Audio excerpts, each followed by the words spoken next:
Kementerian Pertahanan Rusia merilis rekaman yang memperlihatkan kerja tempur awak sistem pertahanan udara militer Rusia.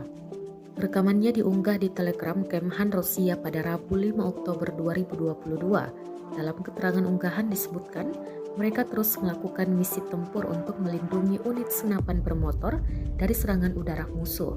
Unit pertahanan udara Rusia mengklaim berhasil mengenai target udara, pesawat dan helikopter, dan juga melawan pesawat tak berawak Ukraina.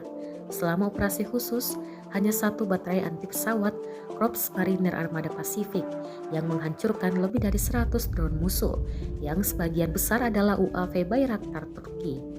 Unit rudal anti pesawat bekerja di garis depan terus-menerus.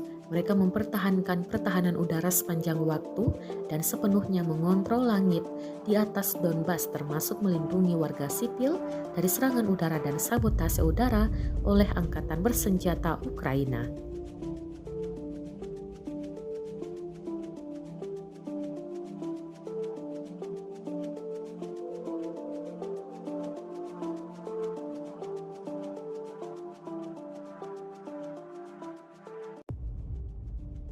Terima kasih sudah nonton.